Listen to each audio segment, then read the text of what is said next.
డబ్బులు పెరిగిపోయిన జగన్కి ఎవరు అడ్డు ఆపు లేరు, నేను ఏదైనా చేయగలను అనుకుంటున్నాడు. రావణాసురుడు కూడా ఒకటే అనుకున్నాడు, నా చుట్టూ బంగారంతో కట్టిన లంక ఉంది, వజ్రాలతో వైడూర్యాలతో ఉన్న పుష్పక విమానం ఉంది, ధీరులు సూరులు మంది మార్బలం ఉన్నారు అనుకున్నాడు. నన్నేం చేయగలడు అనుకున్నాడు. నార చీర కట్టుకొని నేల మీద నిలబడి శ్రీరాముడు బాణంతో చంపేశాడు. అయోధ్యకే రాముణ్ణి తీసుకొచ్చిన శ్రీ మోదీ గారు ఇక్కడ ఉంటే రాష్ట్రాన్ని రావణకాస్త్రం చేసిన చిటికిని వేలంత రావణాసురుణ్ణి తీసేయడం అంత కష్టమా? నేను తాడేపల్లిగూడెం సభలోనే చెప్పాను, ఇక్కడ నుండి నేను దేవదత్తం పూరిస్తున్నానని. అర్జునుడు పూరించిన శంఖం దేవదత్తం అంటే నేను దేవదత్తం అన్నాను, కానీ పాంచజన్యం అనలేదు.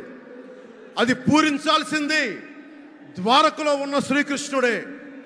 అక్కడి నుండే మోదీ గారు పాంచజన్యాన్ని వచ్చిన మోదీ గారు, గుజరాత్ ద్వారక నుంచి వచ్చిన శ్రీ మోదీ గారు ఈ కురుక్షేత్ర యుద్ధం కోసం పాంచజన్యాన్ని పూరిస్తారు. ఇక్కడ జరగబోయే ఎన్నికల కురుక్షేత్రం, ఈ యుద్ధం ఫలితం ధర్మందే విజయం, పొత్తుదే గెలుపు, కూటమిదే పీఠం. ధర్మందే విజయం, పొత్తుదే గెలుపు, కూటమిదే పీఠం. జై హింద్.